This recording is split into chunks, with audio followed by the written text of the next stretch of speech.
com a paz do Senhor? Amém. Vamos dar mais um início a mais um culto ao nosso Deus. E para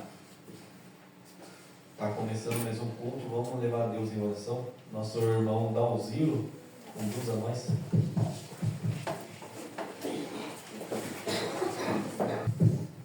Senhor nosso Deus, nós queremos te agradecer por mais um dia que o Senhor nos concede, pela vida, pela saúde, e por essa oportunidade que está na tua casa, Deus, para louvar e agradecer teu santo Deus do nome, Pai, e também para ouvir a tua palavra, Senhor.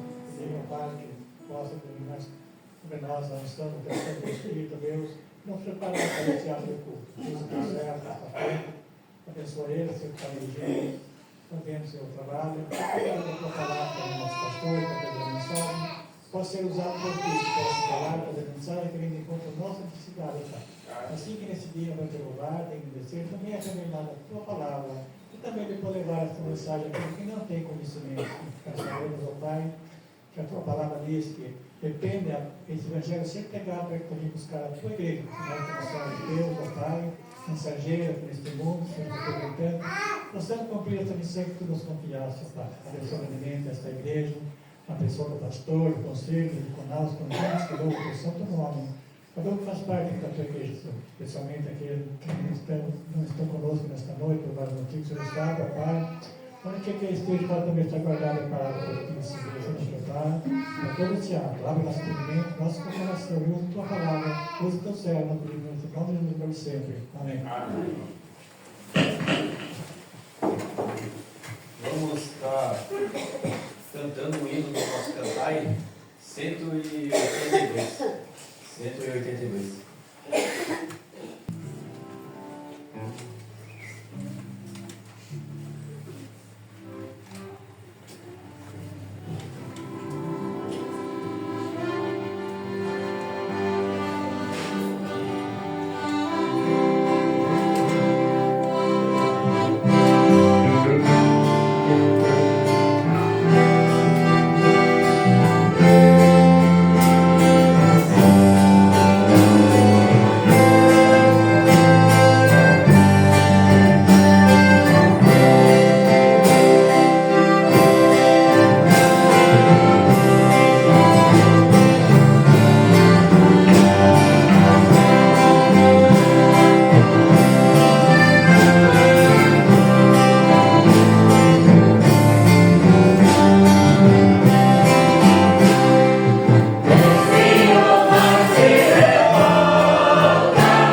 mensageiro da fé.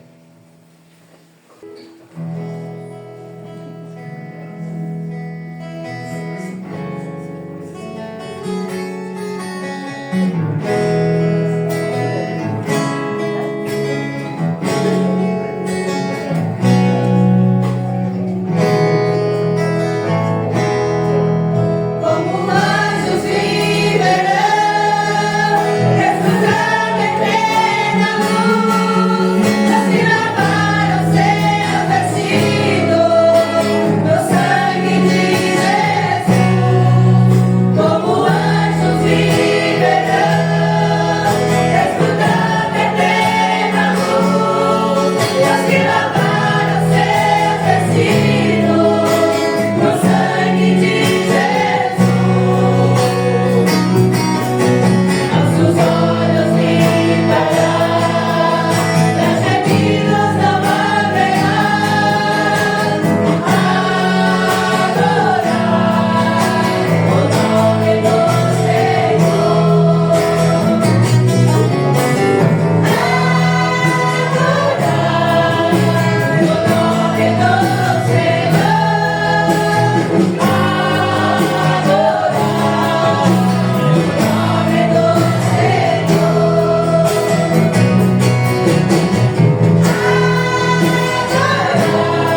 ora pela nossa igreja.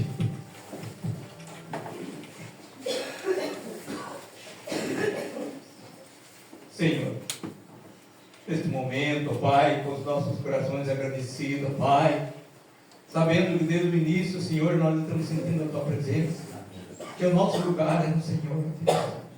E ajuda, Senhor, para que nós possamos manter a nossa comunhão cada vez mais firme, cada vez mais convicto, sabendo que o nosso lugar é no Senhor. Ó Deus, agora pedimos uma bênção sobre essa igreja, pedimos uma bênção sobre a direção dessa igreja, Pai, sobre o nosso conselho, sobre o pastor, sobre a mesa diaconal, sobre cada irmãozinho que aqui trabalha, Senhor, fazendo parte da nossa igreja, para que nós possamos receber, sentir que nós estamos no lugar certo e o Senhor está nesse lugar. Ó Pai, ajuda, para que cada dia nós possamos aprender mais de Ti, Senhor, para melhor Te servir. Os dias são maus, as insinuações maléficas são tantas, ó Pai, que muitas vezes nós rodeia, muitas vezes nós queremos minar o nosso coração, Pai, nossa mente, mas nós temos certeza que o nosso Deus que está neste culto, que está conosco, Ele é tudo para nós, e sem Ele não vamos lugar nenhum. Abençoa, Senhor, muito obrigado pela vida do Teu servo jovem que está na frente. Ó Deus, consagra a vida do Teu servo, das suas filhas, da sua esposa, do seu pai, para que ele possa voltar, se entregar também para Ti, Senhor, sabendo que o nosso lugar é no Senhor. Ó Deus, agora pedimos uma bênção, Senhor, para tudo que vai acontecer hoje, Pai, pelo pastor, pela mensagem, e ainda por mais louvores, que tudo possa ser recebido lá no alto céu, Deus. Nós lembramos daqueles que estão tristes, enxuga lágrimas, a consola daqueles que estão lutados, dá força e fé para sabermos enfrentar os dardos inflamados do maligno, Pai. Pedimos perdão para as multidões dos nossos pecados e aumenta a nossa fé, em nome de Jesus, que nós oramos e agradecemos. Amém. Vamos fazer uma pequena leitura da palavra de Deus. Vamos estar abrindo nossa Bíblia em Provérbios. Provérbios, no seu capítulo 1, do 1 ao 7.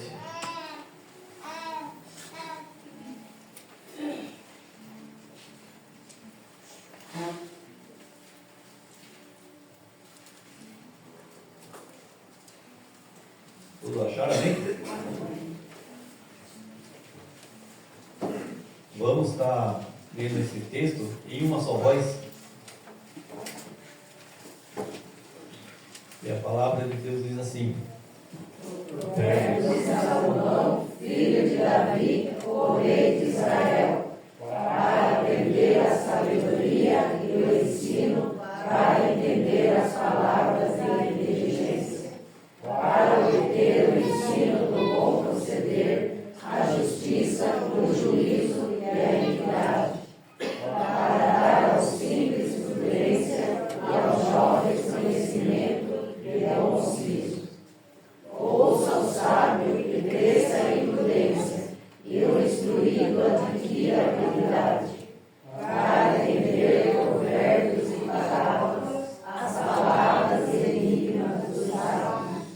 O temor do Senhor é o princípio do saber, mas os outros desprezam a sabedoria e o ensino. Esse pequeno texto nos convida a buscar a sabedoria. E no seu versículo 7, ele nos ensina como está dando o começo dessa busca, que diz assim: o temor do Senhor é o princípio do saber. Então sempre vamos temer ao Senhor para dar início a essa sabedoria. Amém? Amém. Agora a participação do louvor. Graças a Deus, irmãos. No Salmo 150, diz assim: Aleluia, louvai a Deus no seu santuário, louvai-o no firmamento, obra do seu poder. Louvai-o pelos seus poderosos feitos, louvai-o por constante com sua grandeza. Momentos de nós estarmos louvando a Deus. O Salmo nos convida a louvar, exaltar o nome do Senhor. Vamos nos colocar em pé, irmãos, irmãs. Vamos estar exaltando o nome do Senhor, louvando e adorando ao nosso Deus.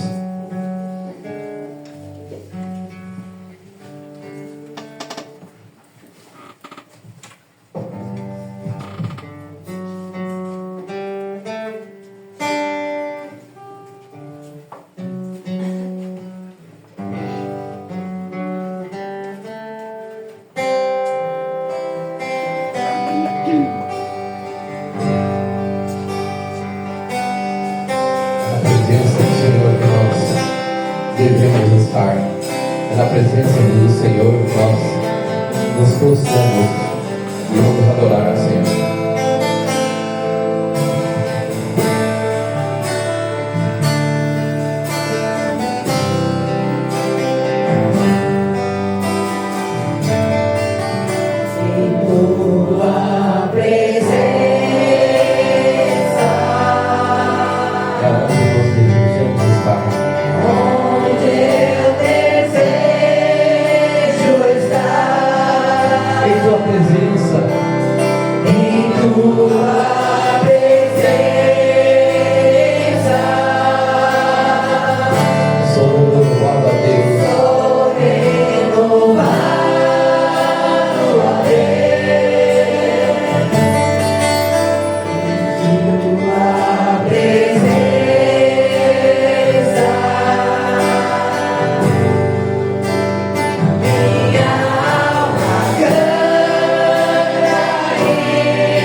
Presença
estás aqui movendo entre nós. O Espírito Santo de Deus está no meio de nós, está movendo nossos corações, que nós possamos estar nesse momento de adorar.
Pai, por esse dia, ó Pai. Ó Pai, faz presente nessa noite, ó Pai, que nós possamos, ó Pai, sentir a Tua presença, ó Pai, neste lugar, ó Pai. E que nós possamos, ó Pai, estar sempre, ó Pai, olhando para Cristo, que é o autor consumador da nossa fé, ó Pai. Obrigado por tudo, ó Pai. Fortalece, a Deus, a nossa fé em Ti, ó Pai. No nome santo de Jesus que nós oramos e nós agradecemos. Amém e amém. Aqui na palavra de Deus, em Malaquias 3:10, diz assim: trazei todos os dízimos à casa do Senhor, à casa do tesouro, para que haja mantimento na minha casa. E provai-me-eis, diz o Senhor dos Exércitos, se eu não vós abrir a janela do céu e não derramar sobre vós bênçãos sem medida.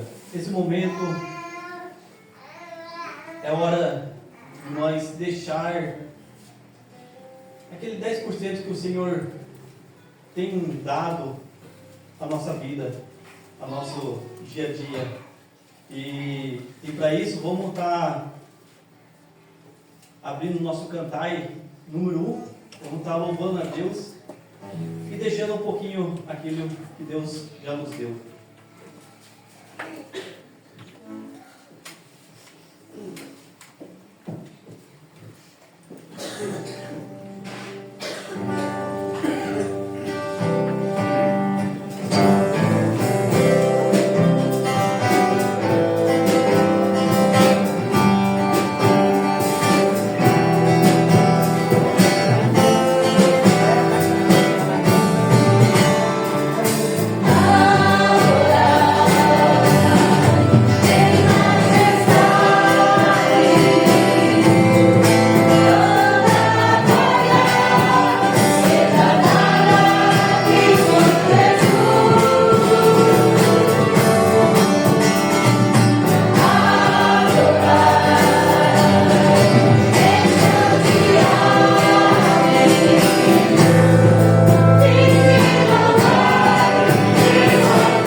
Agora eu convido o irmão o pastor que esteja aqui na frente. Então eu passo a palavra agora para o pastor. Boa noite, irmãos. Paz seja convosco. Amém. Bom é estarmos aqui, bom é estarmos diante do nosso Deus, para juntos nós refletirmos na Sua palavra, para juntos nós louvar o nome do Senhor. Nós estamos numa série de mensagens, como os irmãos sabem, o Jesus, o Eu Sou, o grande Eu Sou, em um mundo sem direção, e nós estamos nessa série de mensagens refletindo sobre as sete declarações de Jesus Eu Sou no Evangelho de João, que são: eu sou o pão da vida, eu sou a luz do mundo, eu sou a porta, eu sou o bom pastor, eu sou a ressurreição e a vida, eu sou o caminho, a verdade e a vida, e eu sou a videira. Estas são as 7 declarações de Jesus ali no Evangelho de João, que tem como objetivo deixar claro aos ouvintes que o Jesus que se apresenta ali no Evangelho, ou o Jesus que é apresentado pelo evangelista, é o Deus conosco, é o Deus encarnado. E essa expressão 7 vezes eu sou, tem também a ideia ou a proposta de mostrar que Jesus é o Deus completo, Ele é o Deus autossuficiente. Ele é o Deus autoexistente. Ele é o Deus todo-poderoso. Das 7 declarações que nós já refletimos sobre, das 7 declarações de Jesus, o eu sou no Evangelho de João, nós já refletimos em 2 declarações dessas. Eu sou o pão da vida e eu sou a luz do mundo. E hoje, a nossa proposta é refletir na 3ª expressão de Jesus, eu sou a porta. E o texto básico para a leitura desta noite se encontra no Evangelho de João, capítulo de número 10, do versículo 7 ao versículo de número 10. João, capítulo 10, do versículo 7 ao versículo de número 10, que diz assim: Então Jesus disse mais uma vez, em verdade lhes digo, que eu sou a porta das ovelhas. Todos os que vieram antes de mim são ladrões e salteadores, mas as ovelhas não lhes deram ouvidos. Eu sou a porta. Se alguém entrar por mim, será salvo. Entrará, sairá e achará pastagem. O ladrão vem somente para roubar, matar e destruir. Eu vim para que tenham vida e a tenham em abundância. Deus abençoe a nossa leitura. João 10, ela não é apenas a continuidade numérica do Evangelho, mas também a consequência do embate acalorado que Jesus teve com os religiosos no capítulo 8 e 9 desse mesmo Evangelho, sobre o fato de Jesus se declarar como a luz do mundo e a expulsão do cego de nascença ali da sinagoga judaica. Ele foi rejeitado pelos pastores religiosos e agora acolhido por Jesus, o bom pastor. O cego, então, de nascença, ele se torna para nós, ou ele se torna ali para o evangelista, um modelo daqueles que, curados por Jesus, estão sendo expulsos das sinagogas judaicas e recebidas no aprisco de Jesus. O que João, então, no capítulo 10, nos apresenta é uma espécie de troca pastoral e também de igreja. Os judeus ali convertidos, curados da sua cegueira espiritual, eles estão trocando o pastoreio dos líderes religiosos pelo pastoreio de Jesus. Estão sendo expulsos, como eu disse, das sinagogas e sendo recebidos no aprisco de Jesus. É uma excelente troca, penso eu, acredito eu. Jesus continua em Jerusalém. Agora, parece-me que para a festa da dedicação, como relata o capítulo 10 e o versículo 22. Essa festa era a festa da celebração da vitória dos Macabeus sobre Epifânio, no ano 164 a.C. E é nesta festa que Jesus declara: eu sou a porta do aprisco. Aprisco, basicamente, é sinônimo de curral. A diferença é que o aprisco é para o cuidado das ovelhas, cabras e carneiros, e o curral para gado. Ricardo, avô do nosso irmão Cláudio, tinha um aprisco ali do lado da casa onde morei quando criança. Era um cercado simples de paus, tábuas e arame. E porque não tinha perigo dos carneiros serem roubados, era apenas um cercado, apenas para guardar o rebanho. No tempo de Jesus, era diferente. No aprisco, os apriscos eram feitos de pedras. E possivelmente eles tinham entre 1,20 m e 1,80 m de altura. E também costumava-se plantar plantas de espinhos ou trepadeiras, como nós conhecemos, no lado de fora do muro, para assim então dificultar a entrada de roubadores do rebanho. E tinha uma única entrada, que é essa única porta a qual Jesus se refere. E nesta porta, diz o verso 3, desse capítulo 10, que poderia ter um vigia, um porteiro, que só abria a porta do aprisco ao pastor com a apresentação, então, das suas credenciais. No texto que lemos, o texto de João 10, do 7 ao 10, Jesus diz 2 vezes, no verso 7 e no verso 9, ser essa porta. E essas 2 declarações contidas, então, nos versos 7 e 9, fazem 2 divisões no texto. A primeira é a declaração de Jesus de que Ele é a porta, é direcionada aos falsos líderes religiosos. E a segunda declaração é um convite para todos entrarem por esta porta. Aos líderes religiosos, Jesus diz que a porta está fechada.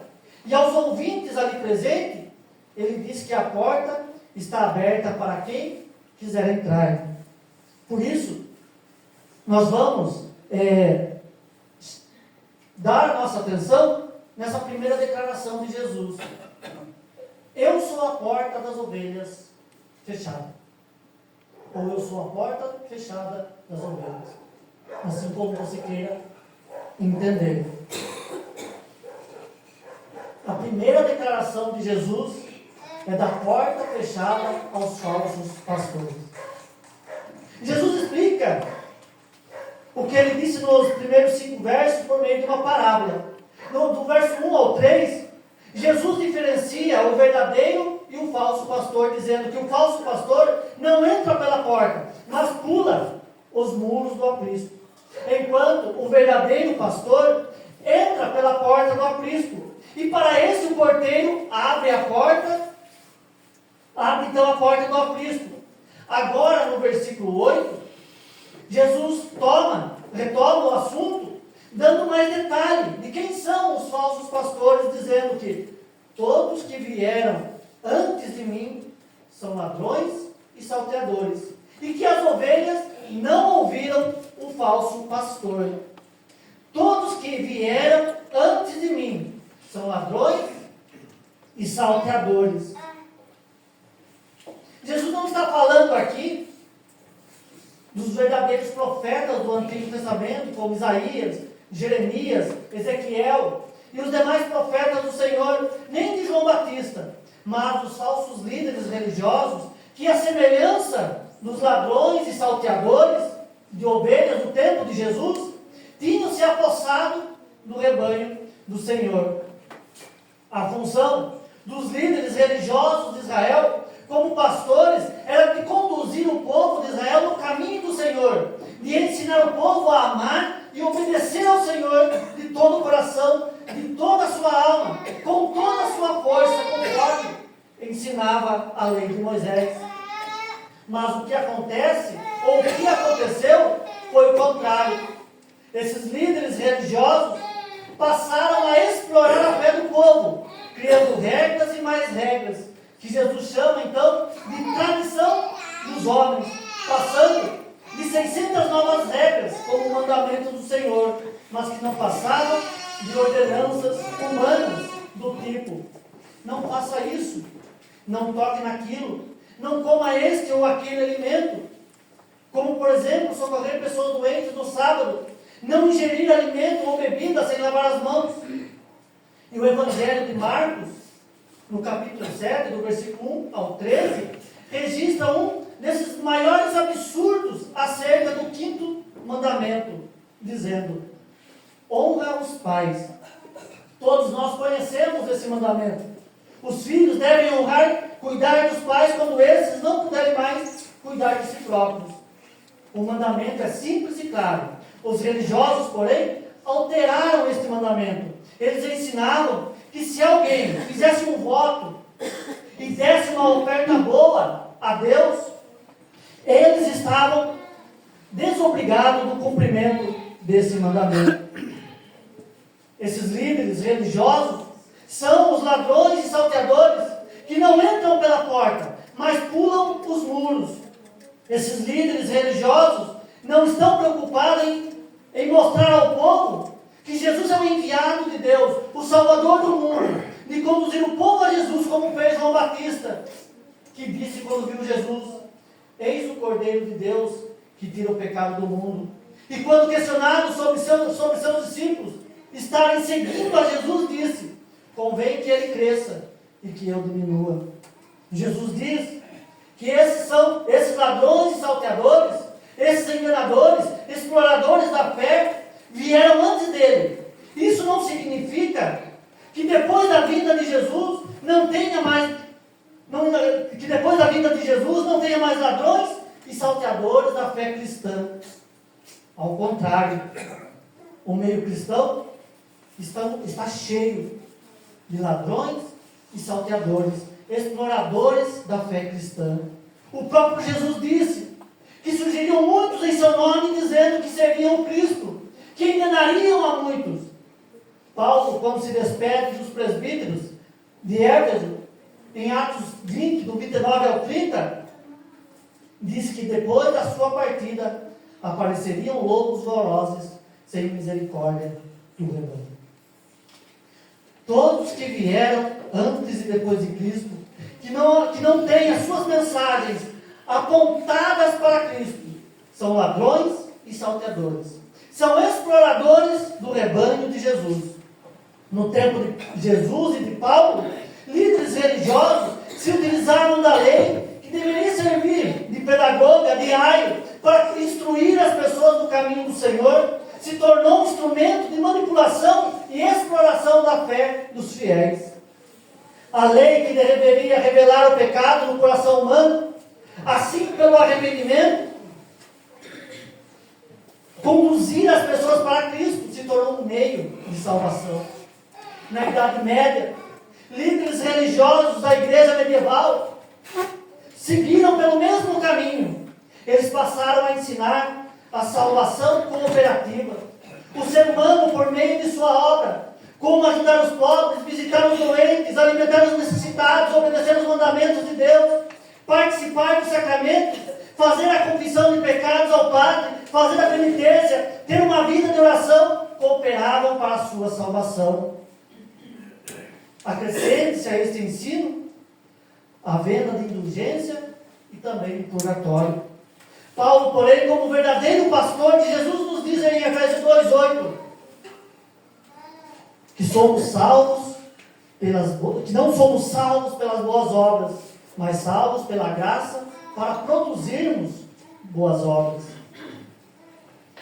Todos os líderes cristãos que ensinam salvação pelas obras, por tradições, costumes humanos e não pela fé em Jesus Cristo.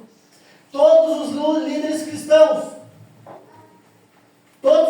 cristãos que vivem fora do Evangelho, ensinando aquilo que Jesus não ensinou, são falsos líderes. Mas graças a Deus, há esperança para nós. Jesus diz que as ovelhas não deram ouvido aos falsos pastores. E Jesus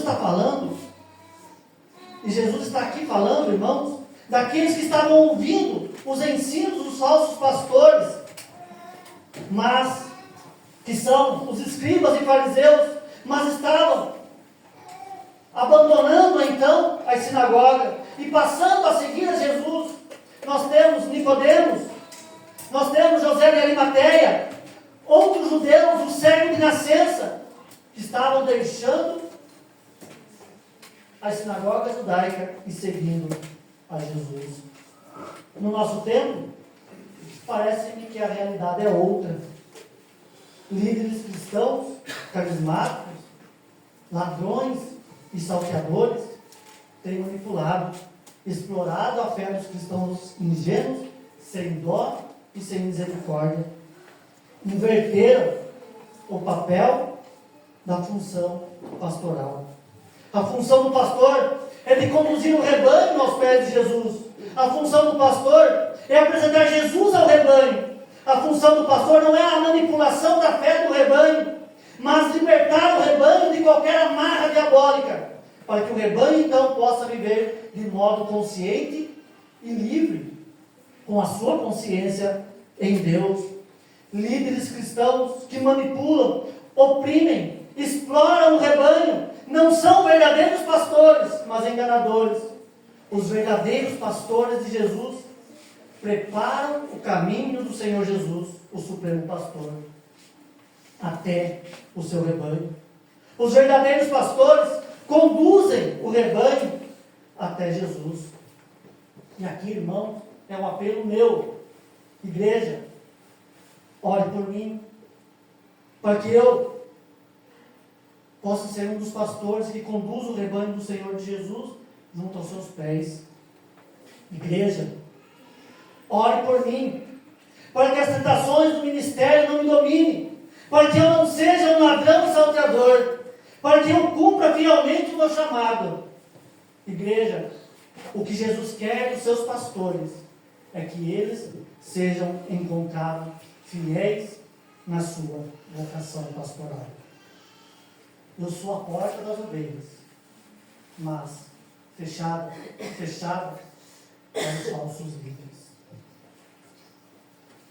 Segundo, eu sou a porta das ovelhas aberta. Se a porta do aprisco está fechada para os falsos pastores e as ovelhas não seguem, por outro lado, a porta do curral de Jesus está escancarada para quem quiser entrar. Jesus diz: eu sou a porta. E assim como Jesus diz que é o único caminho, a verdade e a vida para se chegar a Deus, ele diz que é a única entrada para o reino de Deus. Jesus é a única porta para a entrada no aprisco, no curral de Deus. E quem entra por essa porta será salvo, terá livre acesso, entrando e saindo e achará pastagem. Quem entra por essa porta encontrará tudo que precisa. Quem entra por essa porta, crê em Jesus Cristo, será salvo. Será salvo. Se alguém entrar por mim, será salvo. E esse conceito de salvação, irmãos, é livramento de um perigo, mas não de qualquer perigo, e sim do perigo da morte. O salva-vida salva alguém que está correndo um risco de morte. Mas Jesus Cristo nos salva de quê? Em primeiro lugar, Jesus nos salva dos nossos pecados. Foi isso que o anjo disse para José. Ele, Jesus, salvará o seu povo dos pecados dele. O ser humano ele é um ser autodestrutivo. Ele se autodestrói dia a dia. Ele é uma bomba ambulante prestes a explodir. E essa autodestruição é causada pelos seus próprios pecados. Veja, por exemplo, um vício. Ele começa bem lentamente, e aí vai nos dominando, nos consumindo, até que nos tornamos completamente escravos dele. O vício do álcool nos leva ao vício do tabaco, ou do cigarro, se assim você preferir, e outros tipos de drogas, e consequentemente o surgimento de doenças e a morte precoce. Veja quantas famílias estão destruídas, arruinadas, por causa do pecado sexual, por causa do desejo descontrolado pelo consumismo, dívidas e mais dívidas acumuladas. Nós estamos vivendo a febre das bets, que são os jogos online de azar, onde muitos brasileiros estão se acabando, se destruindo em apostas e mais apostas, acumulando dívidas e mais dívidas pelo vício do jogo, e assim se autodestruindo e destruindo tudo que está ao seu redor. Com um detalhe muito preocupante: pesquisa ultimamente feita, o maior número de pessoas que jogam bets são evangélicos. Ele veio para te salvar. Ele veio para salvar você de você mesmo. Em segundo lugar, Jesus veio para nos salvar da morte eterna. Todos nós, após a entrada do pecado no mundo, estamos condenados à morte eterna. E não há nada que eu possa fazer, não há nada que nós possamos fazer para escaparmos dessa realidade. Minha religião, meu dinheiro, meu poder político, nada e ninguém pode me livrar, nem o chapulim colorado. Somente Jesus Cristo pode nos livrar da morte eterna. Jesus veio para nos salvar da morte eterna, carregando os nossos pecados ali no madeiro, morrendo em nosso lugar e ressuscitando no terceiro dia. E a única exigência para eu ter a vida eterna é crer em Jesus como meu Senhor e Salvador. Jesus Cristo veio para te salvar de você mesmo e também da morte eterna. Quem entra no aprisco de Jesus entrará e sairá e achará pastagem. Isso significa, irmãos, proteção e cuidado total de Jesus.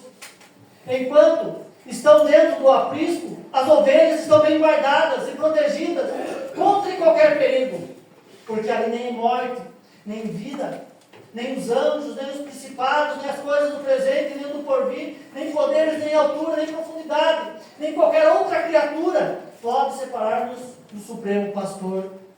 De dia não nos molestará o sol, nem de noite a lua. Por quê? Porque nós estamos bem guardados pelo bom pastor. E quando saímos para a pastagem, ele vai à nossa frente. As ovelhas que entram no aprisco de Jesus têm acesso livre. E com isso Jesus quer nos ensinar que o véu que separava já não separa mais. Cristo, por sua vida, morte e ressurreição, rompeu os obstáculos que nos impediam de ir diretamente ao Pai. Agora o acesso é livre. No Antigo Testamento, para ir até Deus, era necessária a intermediação de sacerdotes. Agora o acesso é livre. Jesus é o nosso sacerdote. E Lutero chamou isso de sacerdócio universal de todos os crentes. Assim como os filhos têm livre acesso na casa dos pais, entram e saem, as ovelhas de Jesus têm livre acesso ao Pai. Quem entra por Jesus achará pastagem. Na versão Nova Tradução, na linguagem de hoje, diz que achará comida. Em Jesus nós encontramos tudo que nós precisamos. Em Jesus nós encontramos o sustento material e espiritual. Davi diz no Salmo 23, 2, que o pastor conduz o seu rebanho aos pastos verdejantes. É ele quem prepara o alimento do rebanho, conduzindo a um pasto de comida saudável, onde não tenham ervas venenosas. Deus sustentou o povo de Israel por 40 anos no deserto, dando pão, carne para o povo, não deixando que suas roupas e sandálias envelhecessem ou estragassem. E diante da providência de Deus, Davi exclamou: jamais vi um justo desamparado, nem a sua descendência mendigar o pão. Como pastor do seu povo, Deus proveu tudo o que era necessário para o sustento dele ali no deserto e na sua caminhada. Da mesma forma ele promete para nós. Mas Jesus não supre somente as necessidades materiais. Ele também supre as necessidades espirituais. Você já ouviu falar de vazio existencial? No âmbito teológico, vazio existencial é um sentimento de vida sem sentido. A vida sem sentido tem 3 perguntas não respondidas. Quem sou eu? De onde vim? Para onde vou? A vida sem sentido é uma vida faminta de sentido. E porque não sabemos onde encontrar esse sentido, nós procuramos o sentido da vida no sexo, no poder e no dinheiro. Em resumo, seria dizer assim: serei feliz, estarei realizado quando tiver todas as mulheres de todas as cores, como canta Martinho da Vila. Quando tiver todo o dinheiro que preciso, quando tiver todo o poder necessário para mandar e desmandar. Mas mesmo que eu possa me deitar com todas as mulheres, beijar todas as bocas, ter toda a riqueza do mundo, comprar tudo o que eu desejar, ter todo o poder no céu e na terra, e dizer a este vá, e a ele vai, e a este vem, e a outro vem, ele vem. Ainda assim, o vazio existencial estará lá, porque esse vazio existencial só é preenchido por Deus. E eu compreendi isso quando conheci a Cristo. Eu sempre fui uma pessoa barulhenta, fácil de fazer amizade, sempre cercado de pessoas. Mas quando eu ficava só, ou ficava só comigo mesmo, com os meus pensamentos, o meu interior era como uma taquara vazia por dentro. Assim é o ser humano sem Deus. E Agostinho definiu esse vazio existencial como falta de paz interior com a sua célebre frase: o ser humano só encontra paz quando se encontra com Deus. Quem se entrega a Jesus encontra a satisfação plena da sua alma. Quem entra pela porta, que é o próprio Jesus, será salvo de si mesmo, terá a vida eterna, terá livre acesso ao Pai e terá todas as necessidades físicas e espirituais supridas por Ele mesmo. Supridas por Ele mesmo. O ladrão vem somente para roubar, matar e destruir. Eu vim para que tenham vida abundante. A diferença entre o ladrão e Jesus é gritante. Enquanto Jesus promete vida, o ladrão quer tirar, acabar, destruir as ovelhas. No Antigo Testamento, mais particularmente em Deuteronômio 28, Deus promete vida abundante para Israel. E as condições dessa vida era a obediência de Israel. Enquanto Israel obedeceu a Deus, Israel desfrutou de todas as bênçãos do Senhor em todas as áreas da vida. Mas quando Israel desobedeceu, recebeu os castigos pela sua desobediência. Israel falhou, Jesus não. E Jesus, para nos dar a vida abundante, foi obediente até a morte e morte de cruz. E tendo sido aperfeiçoado, tornou-se autor da nossa salvação para todos que lhe obedecem. E hoje, irmãos e irmãs, Cristo quer nos dar essa vida abundante. Pense em vida abundante, em vida com qualidade. Primeiro, relacionamento com Deus.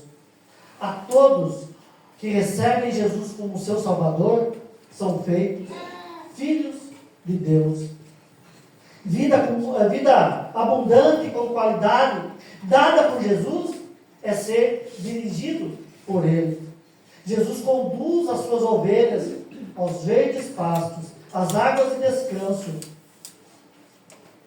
Entra e sai com elas no vale da sombra da morte. Vida abundante com qualidade dada por Jesus é a satisfação espiritual. Ele dá a paz que excede todo entendimento. Enche os nossos corações de esperança. E mesmo quando tudo parece estar perdido, porque não é uma esperança fundamentada em circunstância, mas na fé naquele que é fiel para cumprir tudo o que prometeu. Essa vida abundante é eterna. Ela é eterna e começa agora. A vida em abundância e qualidade, ela é eterna. Ela começa aqui e agora. Você não experimentará a abundância da vida eterna depois que você partir. Você experimentará a vida eterna agora. A partir do momento em que você entrega a sua vida a Jesus, você passa a receber as bênçãos, a abundância desta vida eterna. Isso é importante, porque segundo o catolicismo romano, os fiéis só começam a experimentar a vida eterna após a morte. Após a morte.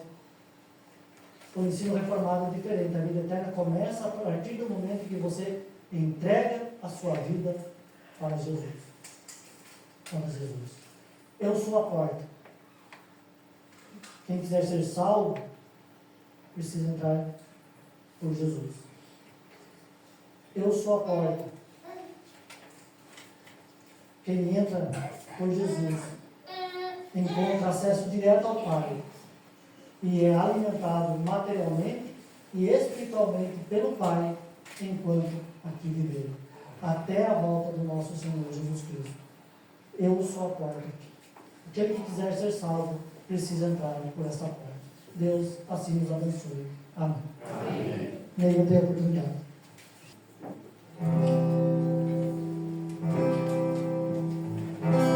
Diga para os temerosos, não há nada a temer. Poderoso é o teu Senhor, quando clamas seu nome. Ele então virá. Ele vem pra te salvar. Ele vem para te salvar. Diga ao cansado, o teu Senhor virá. Ele vem para te salvar. Ele vem pra te salvar. Ele vem para te salvar. Condena o Senhor e te levantarás. Ele vem para te salvar. Diga para os abatidos, não percam a fé. Poderoso é o teu Senhor, quando clama seu nome. Ele então virá.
Esta é a mesa do Senhor, e aqui está o símbolo da salvação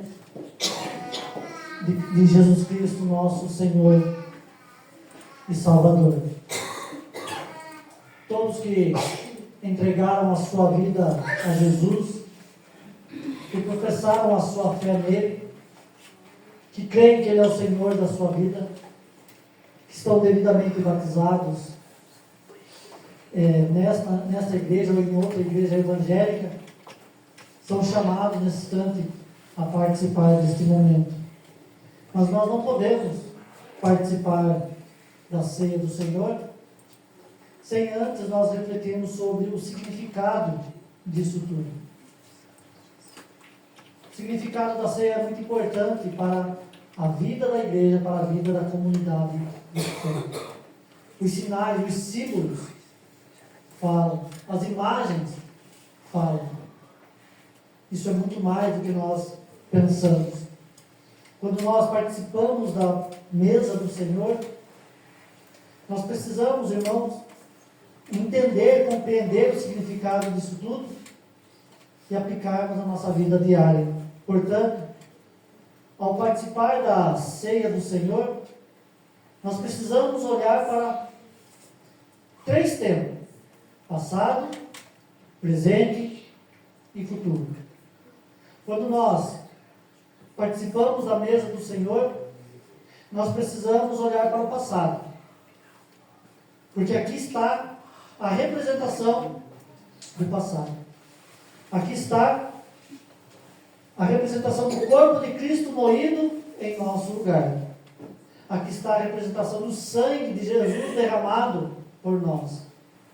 Por isso, quando nós voltamos ao passado, nós não simplesmente participamos da mesa do Senhor, fazendo isso em memória do Senhor, mas refletindo sobre o significado destes elementos para a nossa vida. Jesus foi moído em nosso lugar. Jesus derramou seu sangue em nosso lugar. Então, quando você comer do pão e tomar do cálice, reflita o grande amor de Deus ao sacrificar Jesus por você. E eu gosto muito da expressão de Moltmann.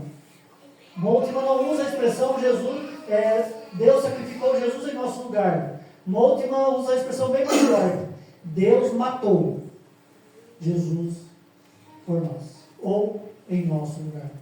Deus matou Jesus por mim e por você. Quando nós participamos da mesa do Senhor, ela também nos leva lá para o futuro, porque é uma mesa escatológica que nos espera. Todos nós que professamos Jesus como Senhor, um dia participaremos da grande ceia do Senhor. E nesta mesa estarão lá os crentes do Antigo Testamento, do Novo Testamento, os pais da igreja, os reformadores da igreja, nós, os nossos pais, os nossos entes queridos que já foram e outros que virão a crer em Jesus. A ceia nos leva para lá. Isso aqui é apenas um aperitivo daquilo que Deus tem preparado para o seu povo. E em terceiro lugar, a ceia também nos chama para o tempo presente. E o tempo presente é o tempo da comunhão. Refletirmos sobre a nossa comunhão primeiro com o Pai, com Deus, com a Trindade. Como está a nossa comunhão com Deus? Em segundo lugar, a comunhão com o meu irmão, com os meus irmãos, com as minhas irmãs. Quando Paulo trata sobre a ceia do Senhor, ele diz que as pessoas deveriam examinar a sua consciência. Em nenhum momento Paulo excluiu as crianças da ceia. Mas Paulo tratou de um problema crônico naquela igreja, que era a divisão. Uma igreja onde irmãos e irmãs viviam se mordendo. E Paulo chama essa igreja na chincha. E fala, vocês vão participar da mesa do Senhor. Vocês precisam examinar a sua consciência. Vocês precisam examinar a consciência de vocês nas suas relações com os irmãos. É nesse sentido, então, que Paulo diz Examine cada um a sua própria consciência e participe do pão e tome do cálice. Por isso, irmãos e irmãs, nós não podemos participar da mesa do Senhor sem antes nós nos auto-examinar. Não é você examinar a vida do outro, do seu irmão que está do seu lado, é a sua vida. Paulo não diz, examine a vida do irmão. Não, Paulo diz, examine a sua própria consciência. Examine a sua própria consciência, então tome o pão e beba do cálice. Este é o momento. Examine a sua consciência e se prepare para esse momento, para participar da mesa do Senhor. Examine a sua consciência e não se afaste da mesa, se aproxime da mesa do Senhor. É assim que Paulo orienta a igreja de Corinto. Por isso, nesse instante, nós vamos orar. Nós vamos pedir para que o Senhor tenha misericórdia de nós, para que o Espírito Santo nos ajude a examinarmos as nossas consciências. E ao detectar os nossos pecados ali, confessarmos a Ele, que é justo para nos perdoar. Convido nesse instante os presbíteros que venham aqui à frente, junto comigo, para me auxiliar nesse momento da ceia. Nós vamos, nesse instante, antes de celebrar a ceia, nós vamos orar ao Senhor.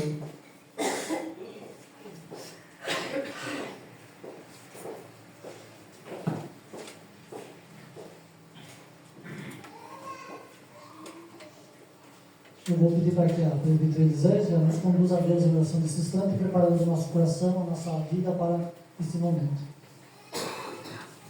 Querido Jesus, diante da Tua presença, nos derramamos, ó Pai, e também Te agradecemos por esse privilégio, onde nós podemos participar da ceia do Senhor. E que assim nós possamos fazer, ó Deus, todas as vezes que nós tivermos a oportunidade, até que o Senhor venha nos buscar.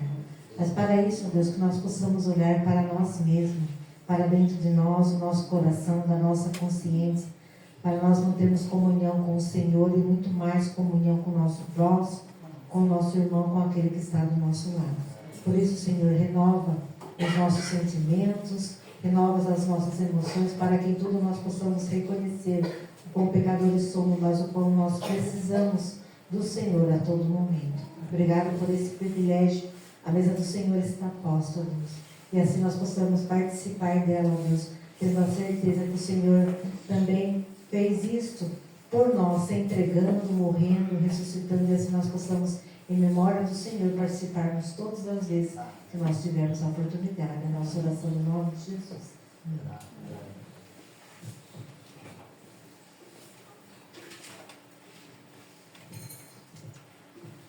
Na noite em que o Senhor Jesus Cristo foi traído, Ele tomou o pão, partiu e deu aos seus discípulos dizendo: comam dele todos, façam isso em memória de mim. Depois, por semelhante modo, Ele tomou o cálice e disse: este é o cálice da aliança do meu sangue derramado por vós. Bebam dele todos, façam isto em memória de mim. O apóstolo Paulo nos relembra que todas as vezes que nós comemos do pão e tomamos do cálice, nós anunciamos a morte do Senhor até que Ele venha, como orou a presbítera Elisângela. Portanto, esse momento de ceia é um momento também de pregação do Evangelho de Jesus Cristo, nosso Senhor. Além de pregar o amor de Jesus na cruz, nós também pregamos que um dia Ele voltará. Lembrando aos irmãos que, com respeito às crianças, cabe aos pais conduzir as crianças à ceia e servir para elas. É dos pais a responsabilidade de conduzir os filhos à participação da ceia, sendo eles menores de idade e devidamente batizados na igreja.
O meu corpo, levado por vós, comam dele todos, façam isso em minha vida.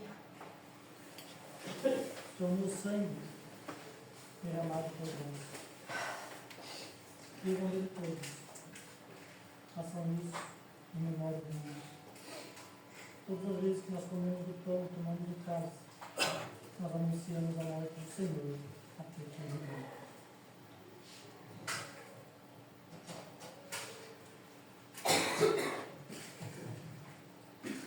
Algum irmão ou irmã foi omitido da ceia? Todos participaram. Deus assim nos abençoe. E através deste alimento, a nossa fé, a nossa esperança, o nosso amor em Cristo seja nutrido. Partindo para o encerramento deste culto, nós queremos agradecer a presença de todos. Eu iria colocar uma nota no grupo da igreja essa semana, não coloquei, e agora eu faço em público.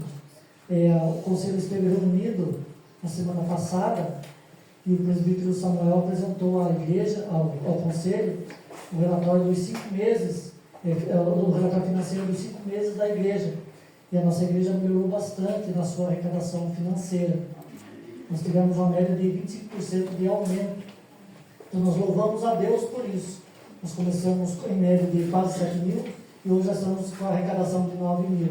Isso é graça de Deus derramada sobre o seu povo. Deus abençoe os irmãos e Deus honre os compromissos que os irmãos têm assumido com esta igreja. Deus assim nos abençoe. Vamos nos colocar em pé, fazer a última oração, lembrando que chegou a Aparício, chegou o dia, sábado é o dia do encontro diaconal, então nós estaremos lá, os irmãos que fizeram a inscrição, eles estão todos preparados, sábado nós estaremos lá. Deus abençoe o seu ministério. Vamos orar então. Senhor, é no nome de Jesus, ó Pai, que nós encerramos este culto, ó Deus, com os nossos corações alegres. Alegres, ó Pai, porque pudemos louvar o Teu nome. Nós pudemos, ó Deus, refletir na Tua palavra. Nós pudemos, ó Deus, ser alimentados pela Tua palavra, ó Deus, e pelo sacramento da ceia, Senhor. E agora, ó Pai, nós estamos voltando para os nossos lares. Nós queremos pedir, ó Senhor, que o Senhor vá à frente do Teu povo. Que o Senhor nos conduza, Senhor, como supremo pastor da nossa vida, supremo pastor desta igreja. Que o Senhor possa, Deus, conduzir esta igreja, ó Pai, aos pastos verdejantes, às águas de descanso. Refrigerar-lhe a alma, ó Deus, quando passarem por aflições. Caminhar com ela, ó Deus, quando ela estiver passando pelo vale da sombra da morte. E quando, ó Deus, estiver sentado à mesa com inimigos, Senhor, o Senhor possa conceder a nós sabedoria, Senhor, para lidarmos, ó Pai, com cada situação. Nos ajude, ó Deus, a caminhar, ó Deus, pelo caminho da Tua justiça, ó Pai. Que a Tua bondade, a Tua misericórdia, Senhor, possa nos cercar dia a dia, Senhor. E no próximo domingo nós possamos estar de volta aqui, Senhor, para declarar que o Senhor é o nosso Deus. Que o Senhor possa, ó Pai, nos conduzir em tudo. Nós oramos, ó Pai, nós agradecemos. No nome santo de Jesus, que no passado nos ensinou a orar, dizendo: Pai nosso que estás nos céus, santificado seja o Teu nome. Venha o Teu reino, seja feita a Tua vontade, assim na terra como nos céus. O pão nosso de cada dia nos dai hoje. Perdoe as nossas dívidas, assim como nós perdoamos os nossos devedores. E não nos deixe cair em tentação, mas livra-nos do mal, pois Teu é o reino, o poder e a glória para sempre. Amém. O Senhor vos abençoe e vos guarde. O Senhor faça resplandecer o seu rosto sobre vós e tenha misericórdia de vós. O Senhor sobre vós levanta o seu rosto e vos dê a paz. Que a graça do nosso Senhor e Salvador Jesus Cristo, o amor de Deus, o nosso bondoso e eterno Pai, a comunhão, a consolação, o ensino, o poder vivificador do Espírito Santo de Deus esteja sobre vós, irmãos e irmãs, hoje e eternamente. Amém.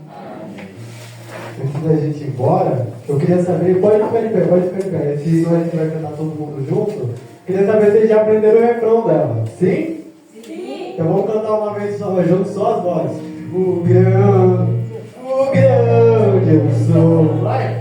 O grande eu sou, com sua voz, nos chama a existir, com Ele caminhar, servir e amar a igreja, seu santo nome, e até o fim sempre glorificar.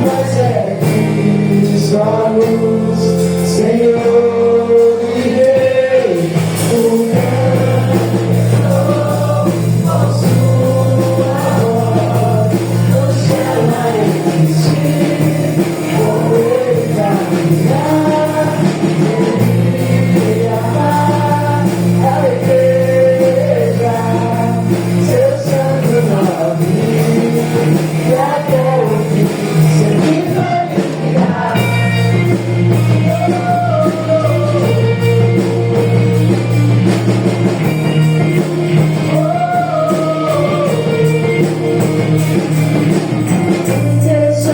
Em nossos trajes, sua luz brilhou na escuridão, em nossos corações.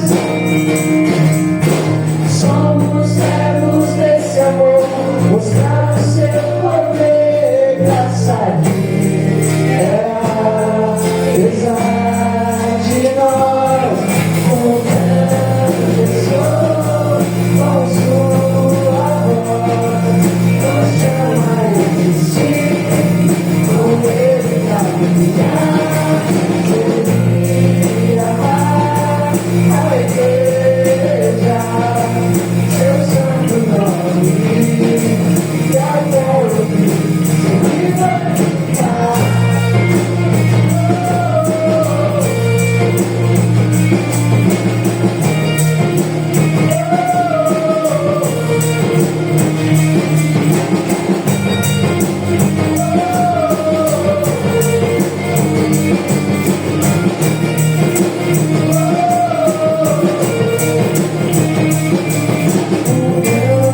Eu sou com sua voz, nos chama a existir, com ele caminhar, servir e amar a igreja, seu santo nome, e